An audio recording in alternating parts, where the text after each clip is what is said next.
الحمد لله نحمده ونستعينه ونستهديه ونستغفره ونعوذ بالله من شرور أنفسنا ومن سيئات أعمالنا ما يهد الله فلا مضل له وما يضلل فلا هادي له أشهد أن لا إله إلا الله وحده لا شريك له وأشهد أن محمدا عبده ورسوله اللهم صل وسلم على حبيبنا مصطفى صلى الله عليه وسلم وعلى آله وصحبه أجمعين قال رب اشرح لي صدري ويسر لي أمري واحلل عقدة من لساني يفقهوا قولي أما بعد. Hadirin muslimin muslimat rahimakumullah. Alhamdulillah, kita rafakkan kesyukuran yang tak terhingga kepada Allah Ta'ala dengan limpah kurniaannya, dengan taufik inayah, dengan masa dan peluang yang diberikan dapat kita bersama lagi dalam malam ini. InsyaAllah kita terus kepada muka surat 551. Kita ambil teruslah kepada beberapa ibarah dan juga pengajaran, ya, ibrah wal i'tibar dari peperangan Mu'tah. Mu'tah ni dulu dia duduk dalam Syam. Sekarang dia berada dalam kawasan Jordan, ya, dekat Universiti Mu'tah tu, belakang depan padang tu, tempat itulah dia berperang. Ya, kawasan tu dinamakan namanya Kark. Jadi punca asal peperangan Mu'tah ni, Nabi hantar utusannya Al-Harith ibn Umair Al-Azdi, tetapi dibunuh oleh Raja Bushra. Bushra ni Syam lah, Syria. Jadi dia duduk di bawah kekuasaan Rom. Dia merupakan empayar Rom di kawasan Timur Tengah. Sebab tu kawasan tu banyak orang Kristian. Jadi maka Rasulullah menghantar utusan sebagai satu tindakan terhadap kejahatan mereka membunuh utusan. Sebab diplomatik ni tak boleh dibunuh, ya, tiba-tiba mereka bunuh. Inilah satu-satunya utusan Rasulullah yang dibunuh. Masa Nabi hantar ke Iran, Parsi, surat Nabi itu dikoyak rabak. Maka Nabi kata kerajaan dia juga akan dikoyak rabak oleh Allah Ta'ala. Dikoyak je surat, dia tak bunuh. Tapi Raja Bushra ni dia bunuh. Al-Harith ibn Al-Umair Al-Azdi ni dibunuh. Maka menimbulkan kemarahan umat Islam. Maka dimelancarkan perang terhadap mereka. Bila nak perang, orang-orang kafir daripada musyrik Bushra ni, Syam ni, dia mengumpul hampir 100,000. Dan tentera Rom pula bergabung, tambah pula 100,000. Totalnya 200,000. Lawan tentera Islam 3,000. Kalau kira tak, nisbah 3 nisbah 200. Dah 3 orang lawan 200 macam mana? Kalau 3 orang lawan 10 pun teruk dah tak? Ini kan 3 lawan 200. Nisbah dia lebih kuat begitu. Baik, kita rujuk terus kepada ni sambil-sambil kita bahas. Satu perkara penting yang mengkagumkan dalam ghazwah. Jadi dia juga dinamakan ghazwah, walaupun tanpa kehadiran Nabi sallallahu alaihi wasallam. Biasanya kalau Rasulullah tak bersama dengan tentera dia, itu dinamakan sebagai Sariyah. Kalau Rasulullah ada, dia dinamakan ghazwah. Wallahu a'lam lah kenapa. Ya, tetapi yang ni dia tetap juga letak ghazwah. Sebab apa? Kerana disebabkan bilangannya yang ramai, 3,000. Biasa tentera Islam ni taklah ramai. Macam dalam perang Khandaq tu, Ghazwatul Khandaq dipanggil ghazwah sebab Rasulullah ada lah tu, 3,000. Biasanya kalau Rasulullah ada ni ramai lah dah. Ketika ini Rasulullah tak ada tapi ramai bilangan je. 3,000 tu kira ramai lah pada tentera Islam. 3,000. Ya. Perang-perang yang lain tak sampai. Perang Badar 300, perang Uhud ya 1,000, tak ramai lah. Ni 3,000. Jadi dia juga dipanggil ghazwah walaupun tanpa kehadiran Nabi sallallahu alaihi wasallam. Ini ialah perbezaan bilangan yang begitu besar antara tentera muslimin dengan tentera musuh yang terdiri daripada orang Rom dan musyrikin Arab daripada Bushra tadi. Besar ni. Nak gambarkan bagaimana hebatnya tentera Islam ni. 3,000 lawan 200 tu boleh menang lagi.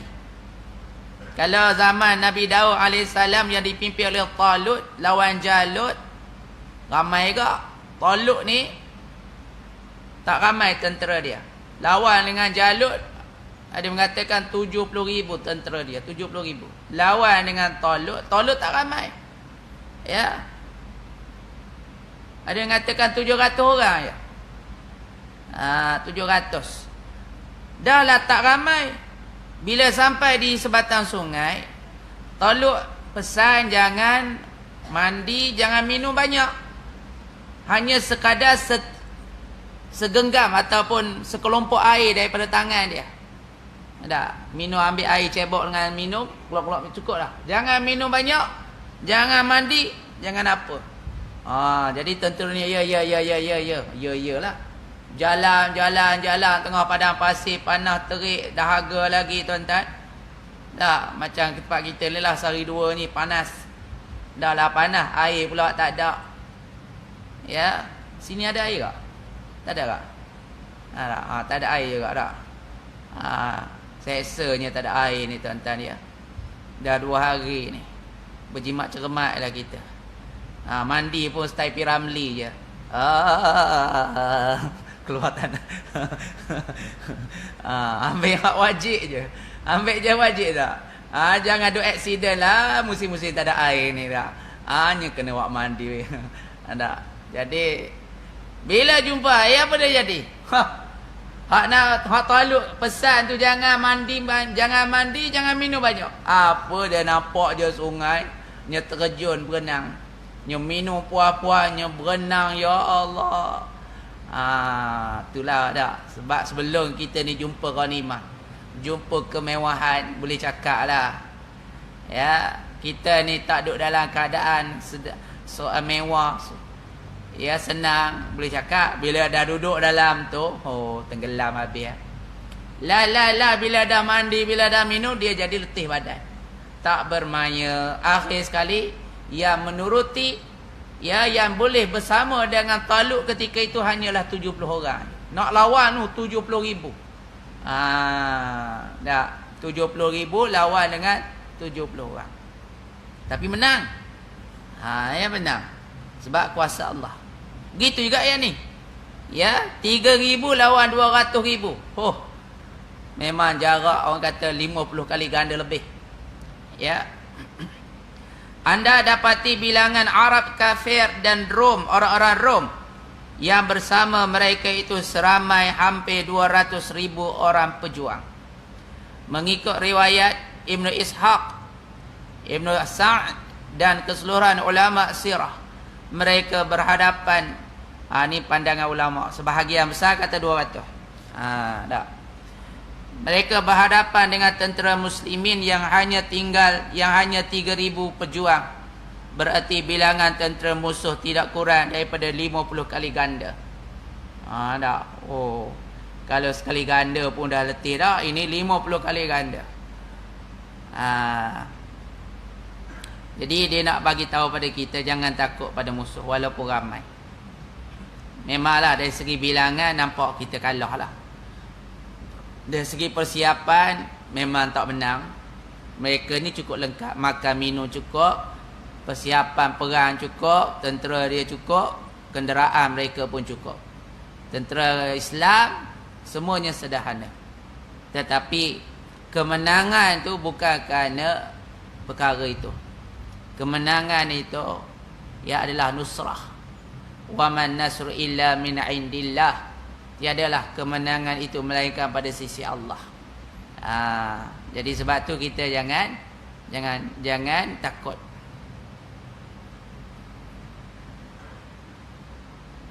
Sebagai bandingan, jika anda bayangkannya, samalah tentera muslimin yang kerdil itu di hadapan tentera Rom umpama sungai kecil berhadapan dengan lautan besar yang bergelora dengan ombaknya.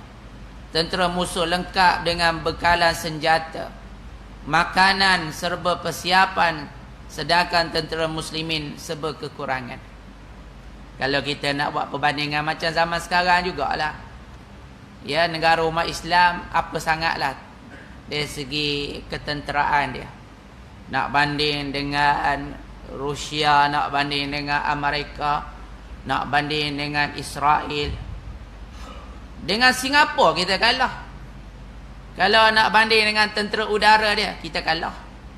Walaupun kecil gitu je. Ya. Lemah je. Tapi walaupun tak banyak, tak kuat, kalau kita ada iman, keyakinan, pertolongan daripada Allah, Allah datang bantuan. Macam perang Badar lah. Allah datangkan bantuan 3,000 malaikat. Walaqad nasarakumullahu bi badrin wa antum adillah fattaqullaha la'allakum tashkurun. Sesungguhnya Allah telah memenangkan kamu dalam perang Badar sedangkan kamu dalam keadaan lemah, sedikit, kurang bekalan. Ya, fattaqullah. Allah Taala kata apa? Bertakwalah kepada Allah. La'allakum tashkurun. Mudah-mudahan kamu bersyukur. Kerana takwa pada Allah, yakin daripada pertolongan Allah, walaupun sikit bilangan kamu, Allah akan datang bantu. La'allakum tashkurun. Fattaqullah la'allakum tashkurun. Iza taqulu lil mu'minina ala yakfiyakum an yumiddakum rabbukum bi salasati alafin minal malaikati munzalin. Allah datangkan 3,000 malaikat yang diturunkan. Tak cukup dengan itu, Allah tambahkan lagi. Tadi diturunkan malaikat salasami'atan munzilin, kemudian ditambahkan lagi bi khamsati alafin minal malaikati musawwimin, 5,000 pula malaikat. Bayanglah. Ya. Malaikat ni tuan-tuan, kalau seorang dia turun pun kita benang dah. Dengan kepak aja dia buka kiri dan kanan sampai barat dan timur. Ada malaikat Jibril. Ya, bila dia perlihatkan wajah dia ketika mana Nabi naik Isra tu, Nabi kata, Allah besarnya engkau hai Jibril. Ada. Kalau dia seorang pun menang dah. Ini kan Allah datangkan 3,000. Lagilah. Batu jangan khawatir. Kadang-kadang kalau kita tengok zaman kita ni pun, kita kadang-kadang boleh menang. Walaupun guna pilihan raya pun kadang-kadang boleh menang. Ada. Ada pertolongan Allah tu datang, kita tak tersangka datangnya. Oh, menang kot sini. Ya, swing kot sini dia, datang kot sini. Menang contoh. Ada. Tu yang ada orang dia tak sedap duduk. Dah, kursinya panas je. Tak. Dia jadi apa panggil? Dia jadi apa panggil? Dengan angka-angka ni dia takut penuh. Orang gertak bunyi angka sikit. We have the numbers. Habis terkejut lah.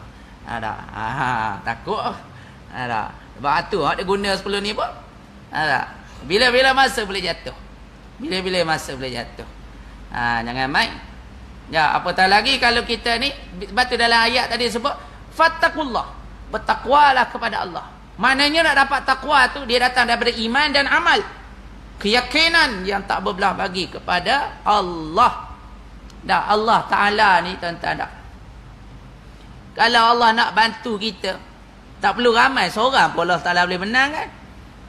Allah datangkan taufan, Allah datangkan ribut, Allah datangkan tentera-tentera dia. Biar Abrahah datang tu, Abu Muttalib kata, hang nak serang, kamu kena ingat Kaabah tu, dia ada penjaga dia. Abrahah dia tak kira. Ya, dia ada gajah hak besar, dia pun datang nak serang Kaabah. Tengok-tengok Allah hantar tentera kecil, ababil, tarmihim bihijaratin min sijil. Hancur habis tentera gajah tu. Nampak? Tak perlu perlawanan. Kalau Allah nak hancurkan, sekejap je Allah boleh hancurkan. Sebab tu kita ni, Allah nak tengok kita ni percaya ke tak percaya, yakin ke tak yakin. Jangan risau dengan bilangan sikit, jangan takut dengan bilangan sikit. Sebab tu bila tentera panglima ni, Zaid bin Harithah, Ja'far bin Abi Talib dan Abdullah bin Rawaha, mereka bersyair. Ya. Dia kata, aku nampak mati itu juga. Dia kata, andainya engkau tidak dibunuh, mati juga akhirnya engkau. Dia sempat bersyarat, dia bersyair. Abdullah ni memang ahli syair Nabi. Dia kata, wahai Abdullah, kamu tak mati sekarang, esok lusa kamu mati juga. Kalau tak kena keciman ni, darah tinggi, aksiden, sakit tua, mati juga. Daripada mati macam tu, baik mati kerana menegakkan Islam, mati dengan daulat, mati dengan izzah, dengan kemuliaan. Ada. Jadi sebagai bandingan, dia kata ya, memang selayaknya dihairankan. Memang hairan lah tak. Kita pun John tak ada. Cuba bayangkan di Uyghur ni Xinjiang. Uyghur ni asalnya Turki Barat. Ya, Turki Barat. Dia memang bangsa macam Azerbaijan ataupun Pakistan pula dah. Bunyi tantan belakang tu lah. Ada apa ni Azerbaijan, apa ni macam tu lah. Tan goik gostan, syaitan, Piramli kata. Ada. Negara tempat Bukhari lah, Imam Bukhari tu. Ya. Dia muka dia tu macam nak kata Arab tak Arab, nak kata Turki tak Turki, lebih kurang macam Turki kalau muka dia. Air hidung macam-macam lah. Dia bukan Cina. Ya. Dia pun tapi dijajah oleh Cina oleh kerana negara Uyghur ni dia banyak emas. Dia banyak galian. Akhir sekali dijajah. Berapakah penduduk di situ? Ada lebih kurang 24 juta. 24 juta ramai. Tapi tak boleh nak lawan dengan Cina. Sebab Cina ni 1 bilion lebih. Tak? Tapi kalau dia yakin boleh buat, yelah memanglah. Teruklah sikit lah. Tak? Ditawar oleh Cina. Kemudian sekarang hampir 2 juta dipenjarakan. Tak boleh nak puasa, tak boleh nak pergi semayang kat masjid, masjid mereka ditutup. Dan tak boleh beramal dengan Islam. Janggut dipotong. Tak sampai macam tu. Dia paksa suruh makan babi lah, macam-macam. Jahatnya Cina komunis ni. Ya. Tapi bilangan mereka ramai 24 juta. Ya. Kalau lah nak nisbah dengan bilangan tentera 3,000 lawan 200, boleh sangat lah. Ya, boleh sangat lah. Tapi kerana mereka tak ada kekuatan iman, mereka tak yakin. Tu yang tak boleh. Ya, mereka menyerah kalah gitu je. Sebab tu pentingnya ada kekuatan iman. Sebab tu Barat dia kalau boleh pengajian tentang jihad, persoalan tentang jihad tidak dibicarakan. Dan kalau sebut tentang jihad, dia akan tuduh Islam ni lah, ganah lah, teroris lah, ya, menang dengan pedang lah, macam-macam dia buat, ya, sebagai satu tomahan kepada Islam. Sedangkan jihad tu makna apa? Jihad tu maknanya bekerja keras. Jihad tu maknanya mempertahankan maruah. Jihad tu tandanya kita cinta kepada tanah air. Ya. Kalaulah ayam, ibu ayam orang nak kacau anak dia pun dia pandai nak pertahankan. Tak? Beruk tuan-tuan tak? Tuan-tuan bagi kacang kat dia, dia makan, dia simpan sebelah kanan. Dia makan, dia makan sebelah, dia simpan sebelah kiri. Dia ambil lagi, dia makan. Cuba tuan-tuan rampas kacang ada kat tangan dia. Wow. Tak. Dia pun tahu nak mempertahankan hak dia. Kalau kita tak boleh nak pertahankan hak kita, ya, malulah keberuk sikit. Itulah nak bagi tahu dah. Biar malu keberuk sikit. Beruk pun pandai nak jaga dia punya hak dia. Kalau kita tak pandai jaga, kita ni ya, tak jadi orang lah, malu je. Gitu.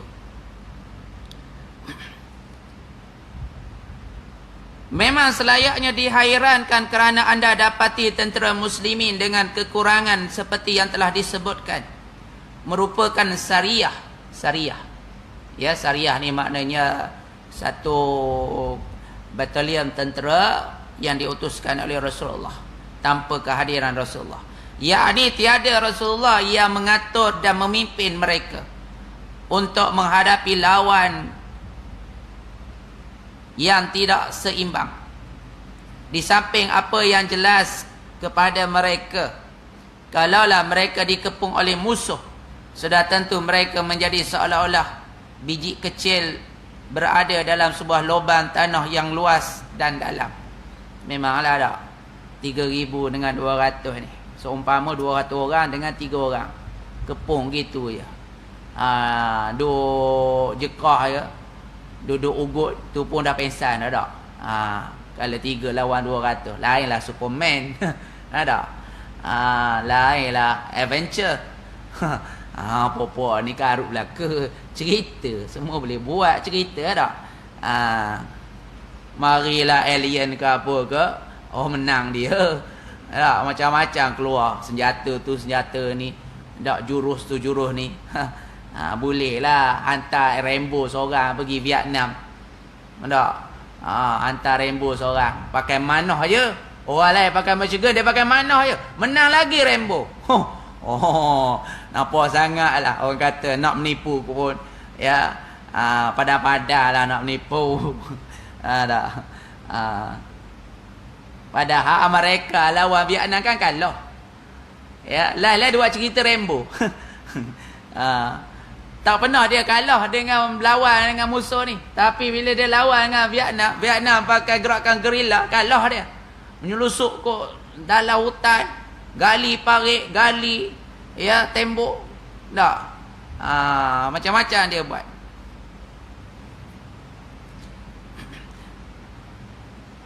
Kemudian ada lagi yang patut dikagumi selepas yang tersebut itu, iaitu orang-orang muslimin membulat tekad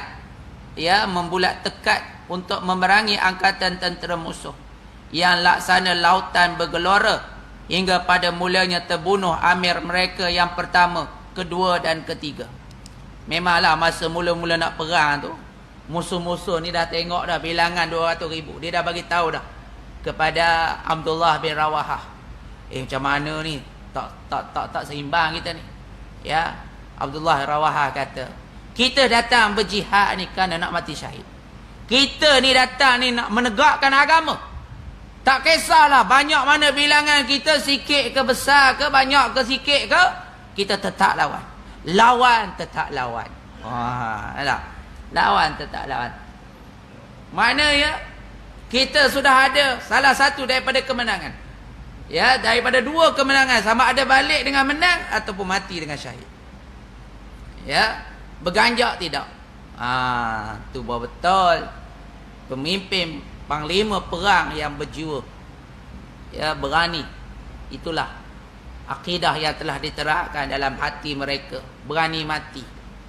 Berani mati. Sebab tu zaman umat Islam yang ramai hari ini, dia ada 2 penyakit namanya wahan. Ya, wahan. Apa makna wahan? Ya, apa ya Rasulullah makna wahan? Nabi pun kata karahiyatul maut, ya, wa hubbud dunya wa karahiyatul maut. Iaitu cintakan dunia dan takut mati. Sebab tu hari ni umat Islam ni tuan-tuan hina dina. Dengan sesama umat Islam, dia berbala, dia bertengkar, dia bermusuh, dia berpecah. Dengan orang kafir, dia berpeluk. Dengan alim ulama, dia cela, dia keji, dia maki hamun. Dengan orang kafir, dia puja, dia puji. Oh, ya Allah. Macamlah dia nak masuk syurga. Ya, dengan orang kafir tu. Andainya aku macam lagu Elikep pula, ku tunggu kau di pintu syurga. Kau main lagi. Kawan tu. Ya, semayang pun tidak. Nak tunggu kat pintu syurga. Lebih kurang macam tu lah agamanya. Dia ingatkan dengan orang kafir tu boleh masuk syurga. Ya. Jadi keadaan hari ini umat Islam kerana satu, dua lah, cintakan dunia. Mereka lebih seronok batu kekalahan umat Islam di merata tempat kerana ada munafik. Lee Kuan Yew dia boleh pecahkan Melayu dekat Singapura kerana ada munafik yang dibayar dengan gagak, dengan beberapa duit dan sebagainya. Melaka duduk jatuh. Hang apa? Mak Kilau tu.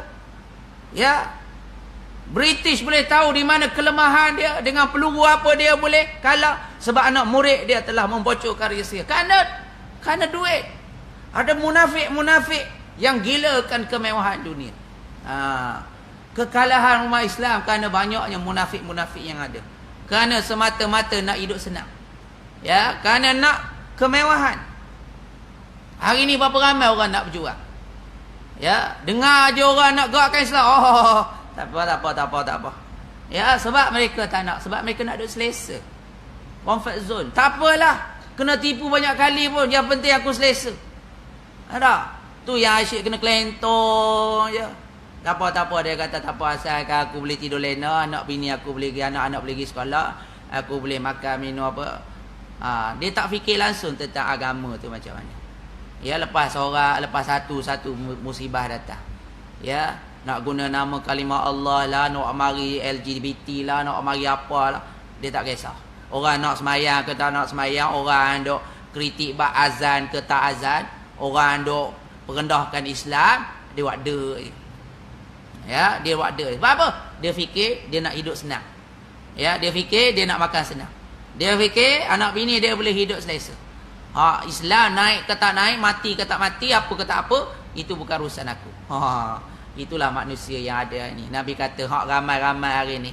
Sebab tu pertama kerana cintakan dunia. Nak senang, nak mewah, nak selesa. Sebab bila berjuang Islam ni, bukan kita dapat duit. Duit kita dalam poket akan keluar pergi. Ya. Kemudian mereka takut mati.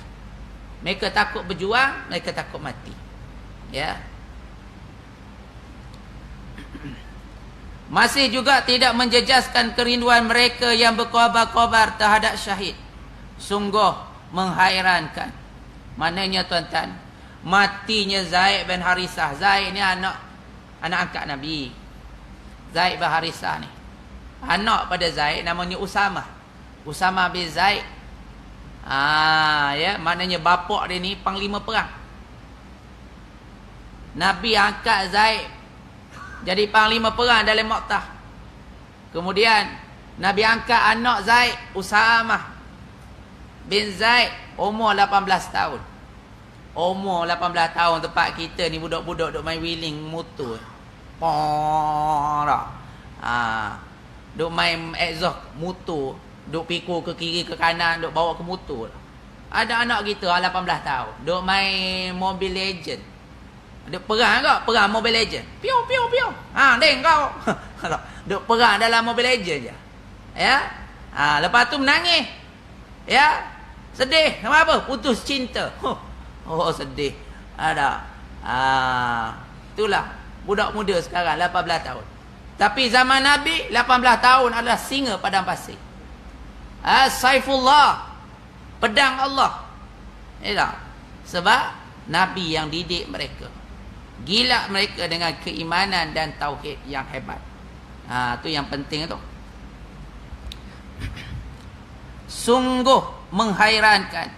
Maka dengan keberanian yang luar biasa pada mereka itu, pihak musuh merasa gugup, geron dan gentar yang ditiupkan oleh Allah ke dalam hati orang musyrikin.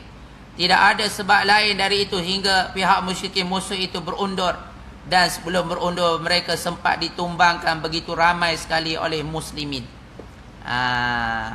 Ya. Jadi mereka ni ramai 200,000. Tapi bila berhadap dengan tentera Islam walaupun 3,000, mereka menjadi gemuruh. Kerana apa? Keberanian umat Islam. Keberanian umat Islam. Ya. Sebab tu masa zaman Tatar datang menyerang khilafah Abbasiyah ketika itu di Baghdad, umat Islam kalah. Sebab mereka menyerang dengan begitu ganas, dan umat Islam pada ketika itu sudah diselubungi oleh kemewahan. Hidup mewah dah. Negara dah mewah dah. Maka mereka dah hilang kekuatan diri mereka. Jadi mereka dapat ditumbangkan dengan mudah oleh tentera Tatar. Ya, tentera Tatar. Sebab tu tuan-tuan, perang pertama berlaku dalam bulan Ramadan. Kenapa boleh perang juga tu? Sebab datang daripada kekuatan ibadah, kekuatan iman. Walaupun dalam berpuasa, mereka tetap bangkit. Ya. Sebab itulah pentingnya bagaimana direkrutkan diri-diri kita ni dengan kekuatan ruhiyah yang kuat, bukan sekadar pada jasad saja, fizikal saja. Ni kadang-kadang fizikal berotot-otot tapi rohnya tidak ada. Ya, itu tidak nak. Tetapi akan hilang semua rasa hairan kita bila kita sedar bahawa itu adalah peranan iman kepada Allah. Peranan iman kepada Allah. I'timad, yakni berpegang kepadanya dan yakin kepada janjinya. Janji Allah. Ya, banyak janji Allah dalam Quran. In tansurullaha yansurukum wa yuthabbit aqdamakum. Jika kamu bantu Allah, jika kamu tolong Allah, Allah akan menolong kamu dan menetapkan pendirian kamu. Wa man nasru illa min indillah, dan tiadalah kemenangan melainkan pada sisi Allah. Kami fi'atin qalilatin ghalabat fi'atan biiznillah. Berapa banyak kumpulan yang kecil menang di atas kumpulan yang besar dengan izin Allah. Bayangkan tentera Fir'aun, ratusan ribu tuan-tuan, dia kepung Bani Israel. Dah Allah tenggelamkan mereka sekelip mata je. Sekelip mata je. Dah. Nabi Musa tak ada senjata, pakai tongkat je. Pakai tongkat je. Ya. Habis tentera Firaun ratusan ribu. Ramai masa tu. Sebab Bani Israel masa tu pun dekat 200,000. Ya, 200,000 dikepuk. Maknanya tentera Firaun ni lebih kurang dalam 600,000. Ya, ramai tak? Tapi menang. Ya, kalau Allah Ta'ala nak beri kemenangan, senang je. Allah Ta'ala datangkan tentera laut dia. Pakai laut je.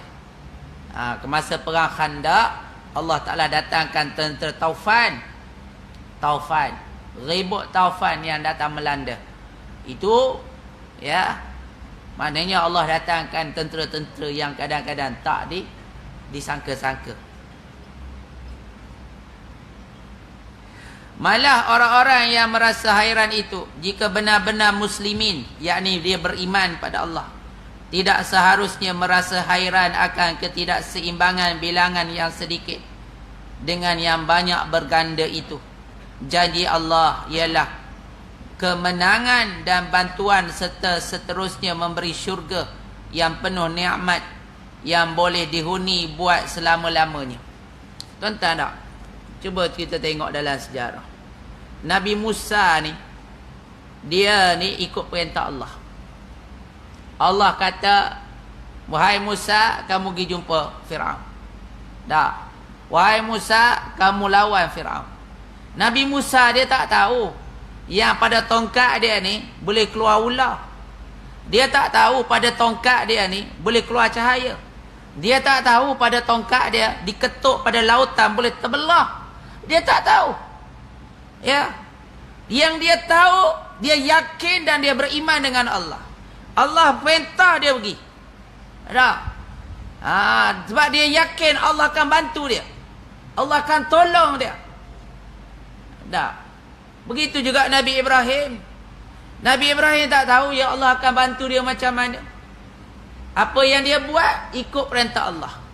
Nabi Ibrahim lah orang yang banyak diuji oleh Allah. Tak? Akhir sekali nak dicampur dalam api. Duduk dalam api tu, nak campur dalam api tu. Nabi Ibrahim tak minta. Dia tahu Allah akan bantu dia. Dia hanya sebut hasbunallah wa ni'mal wakil. Cukuplah Allah sebaik-baik penolong. Ya.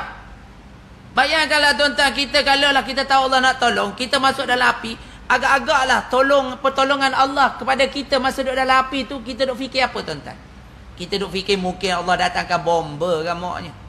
Ada datang bomba daripada Kelang, datang bomba daripada Shah Alam, datang bomba daripada Kuala Langat. Mari kita kata mari sembuh api ni.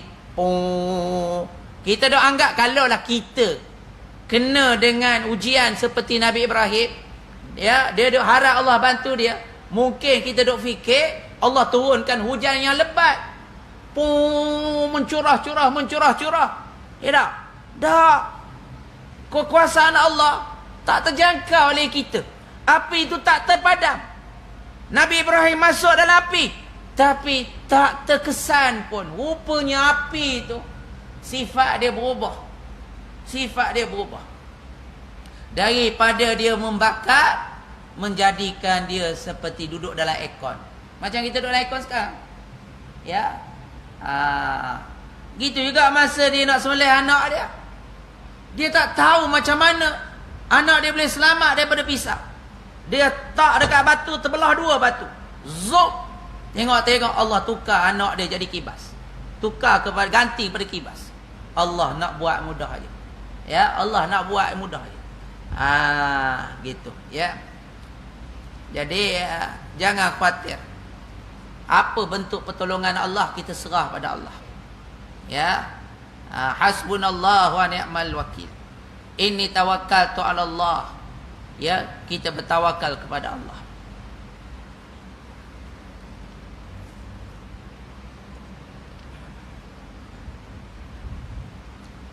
Maka Muslim yang sejati ialah seperti kata Abdullah bin Rawahah radhiyallahu anhu bahawa orang muslimin berperang bukan berdasarkan kepada bilangan yang banyak atau kepada kekuatan, tetapi mereka berperang berdasarkan kepada agama Islam, iaitu agama yang dengannya muslimin dapat kemuliaan daripada Allah Ta'ala.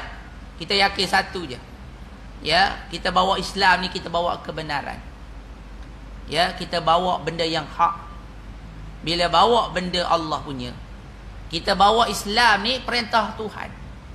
Kita bawa benda yang benar, sudah pasti kalau kita tak menang di dunia pun, kita tetap menang di sisi Allah.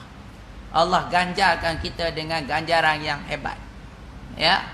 Tapi janji Allah tepat. Innallaha la yukhliful mi'ad. Allah akan memenangkan agama dia, percayalah.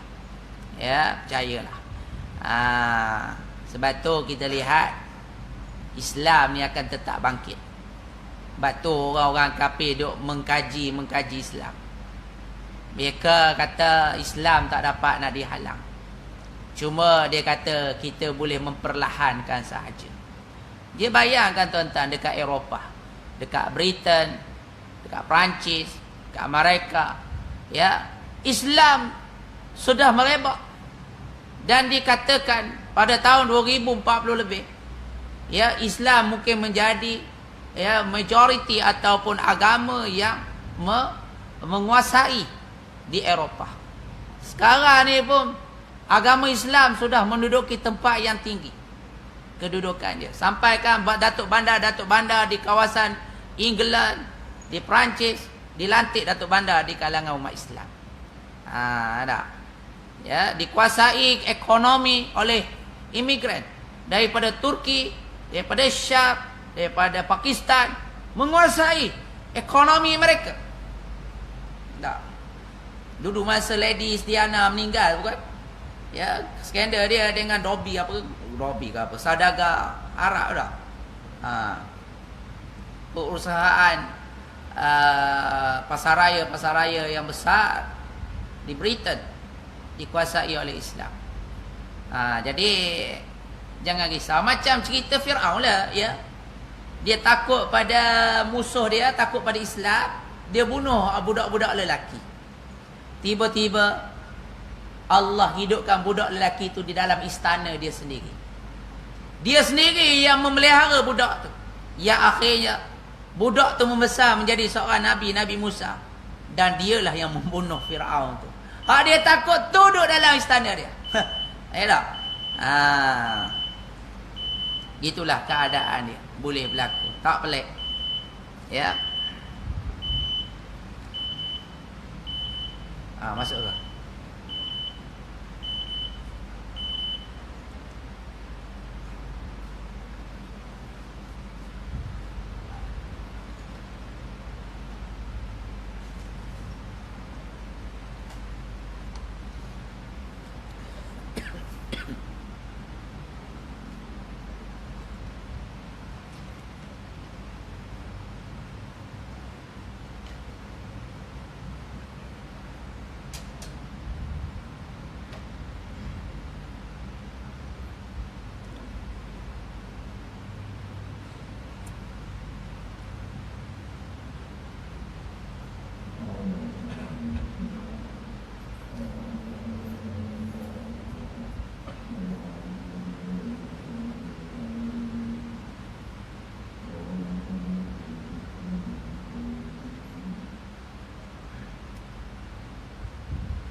Baik, jadi tuan-tuan yang dirahmati Allah, kita sambung sikit lagi. Jadi kita masuk kepada pengajaran ya. Ghazwah ini juga mengandungi beberapa pengajaran dan dalil yang nyata dan banyak. Kami sebutkan seperti berikut. Yang pertama, apa yang kita dapat ambil daripada peristiwa Mu'tah ni. Jadi sudah pastilah di sana banyak khazanah dan ilmu yang boleh kita ambil. Yang pertama, menjadi dalil dengan wasiat Rasulullah sallallahu alaihi wasallam kepada tentera muslimin dalam Ghazwah Mu'tah ini, yakni harus dibolehkan kepada seorang khalifah atau ketua muslimin melantik seseorang sebagai amir ataupun ketua ataupun kita kata panglima perang, dengan syarat hendaklah dilantik beberapa orang daripada kalangan muslimin menjadi ketua menurut tertib, seperti yang dibuat oleh Rasulullah sallallahu alaihi wasallam. Pada mulanya melantik Zaid bin Harithah, kemudian Ja'far bin Abi Talib, kemudian Abdullah ibni Ruahah. Para ulama mengatakan yang sahih itu bahawasanya apabila khalifah telah melantik amir ataupun ketua seperti itu, yakni 3 orang sekali, maka pelantikan semuanya itu sudah pun sah dalam satu masa. Tetapi kuasa setiap orang mengikut tertibnya. Ya, mengikut tertib. Jadi kita boleh lantik 3-3 sekali. Tapi pelantikan tu sah. Tapi dia sedikit penguatkuasanya berdasarkan tertib. Dia macam Raja Saudi lah. Di zaman As-Saud, anak dia ramai. Ya, maknanya bila dia wafat, dia akan menggantikannya anak yang paling sulung. Bila anak ni mati yang sulung, ya, seterusnya adik-beradik dia tak boleh mengambil anak dia. Tak. Jadi daripada anak dia ni, tu yang jadi Raja Fahad, Raja apa tu macam ni, sampailah kepada Raja Salman dan sebagainya. Jadi itu semuanya deretan anak-anak Saud. Tak. Bila dah habis dah yang ni, yang terakhir dah habis dah, barulah pergi kepada anak dia lah. Tak. Gitu. Jadi sebab dia buat syarat begitu. Jadi maknanya kita boleh lantik. Kalau macam sekarang kita tak buat lantikan macam tu dah, kita buat timbalan. Kalau nazir, dia ada timbalan nazir. Kalau pengurusi, dia ada timbalan pengurusi. Kalau jawatan organisasi besar, contohnya kita kata presiden, timbalan presiden, naib presiden. Naib presiden pula ada 3. Naib 1, naib 2, naib 3. Jadi contohnya kalau berlakulah pelucutan jawatan, ataupun dia letak jawatan, ataupun kerana dia sudah tidak ada kelayakan, ya, kerana mungkin terlibat dengan rasuah ke, terlibat dengan pendakwaan ke, maka diganti oleh timbalan. Timbalan pun mati contoh. Dilantik pula daripada naib. Ya, naib ada 3 ni, salah seorang dan sebagainya. Jadi lebih kurang macam tu lah. Mengikut perlembagaan.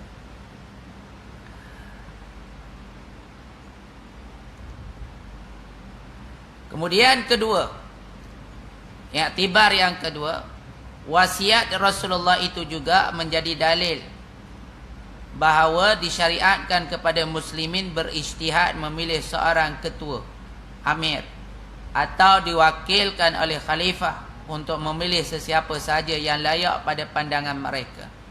Kata Tahawi, ini adalah asal sumber yang dijadikan dalil bahawa orang muslimin boleh menggantikan seorang yang lain di tempat imam atau ketua bila ketua atau imam tidak ada. Wasiat Rasulullah di sini menjadi dalil bahawa disyariatkan muslimin berijtihad sejak baginda masih hidup. Jadi cara pelantikan ketua ni berbagai-bagai. Dia mengikut kepada ijtihad.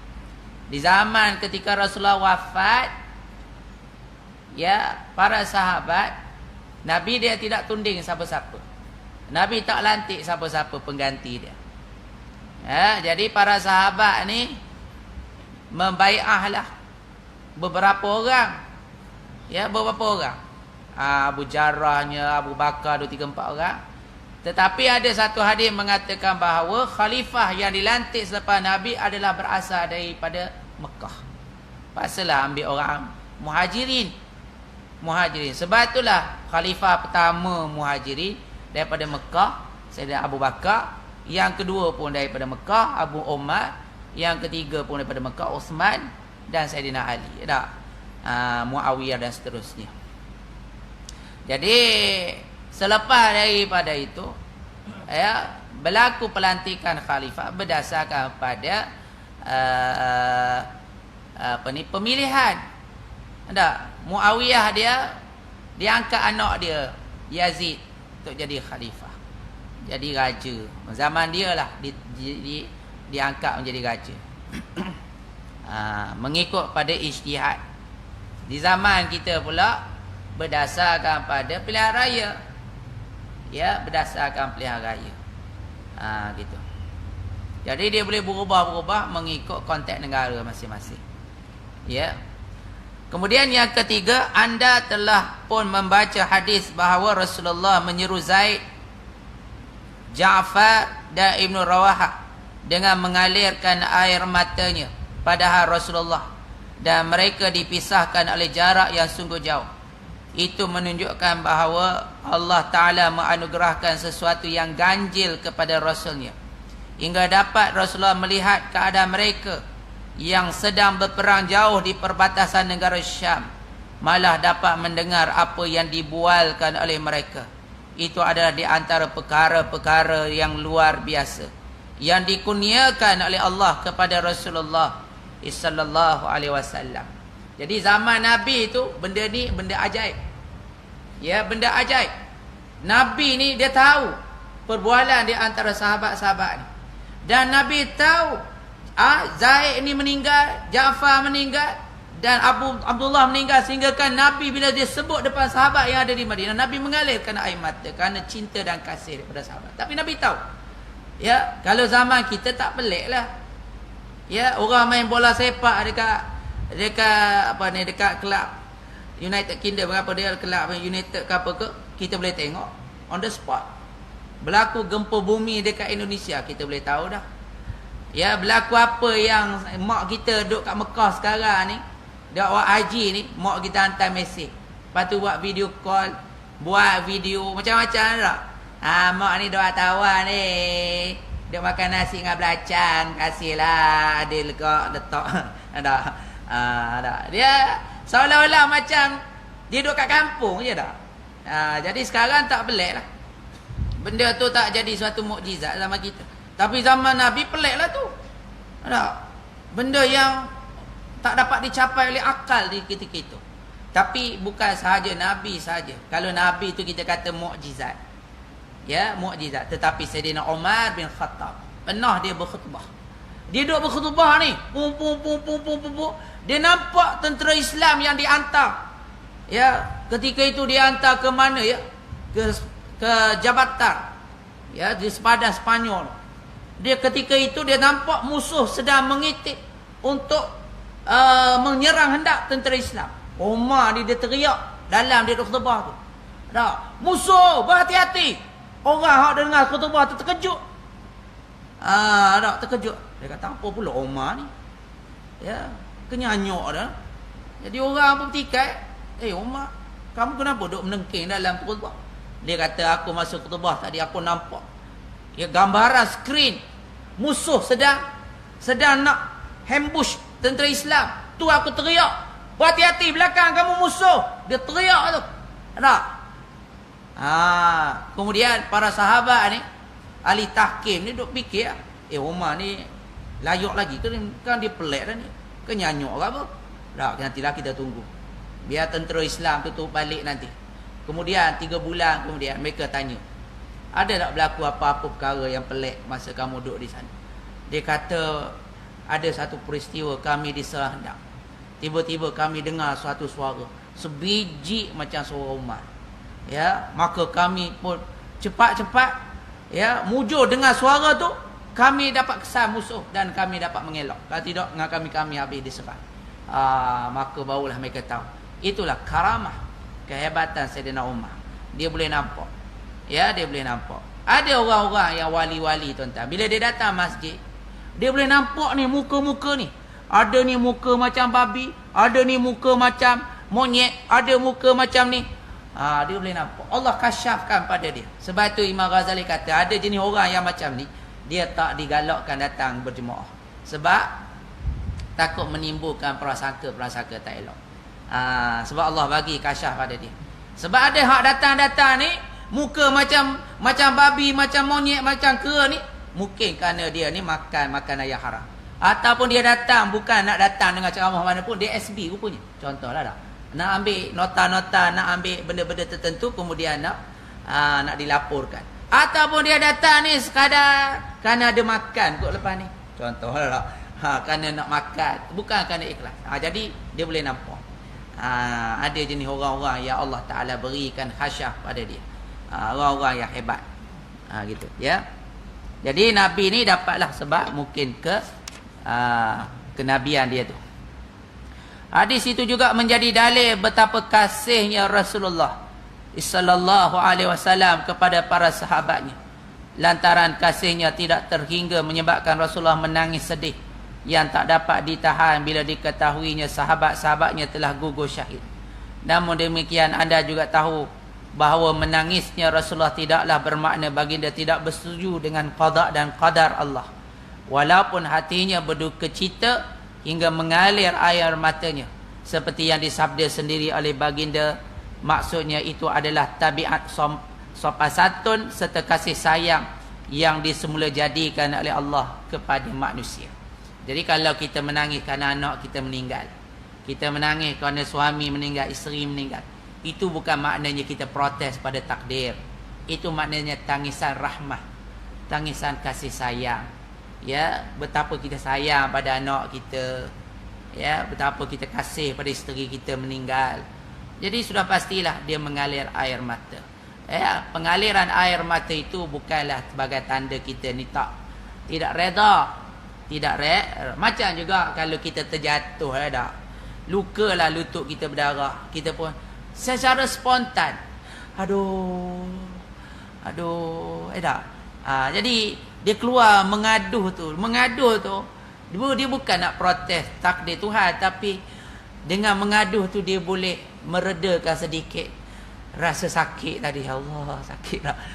Gitu. Hak kata tak reda tu, ya Allah, napalah aku juga yang jatuh. Banyak-banyak orang, bukan orang lain hak kena. Tu hak lain.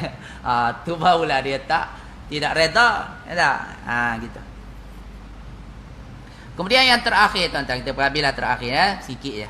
Yang keempat, dalam hadis itu Rasulullah sallallahu alaihi wasallam menyeru ketiga-tiga orang sahabatnya yang gugur syahid, dan di akhir kata-katanya baginda menyeru hingga bendera diambil oleh salah seorang pedang Allah, maka Allah memberi kemenangan kepada mereka.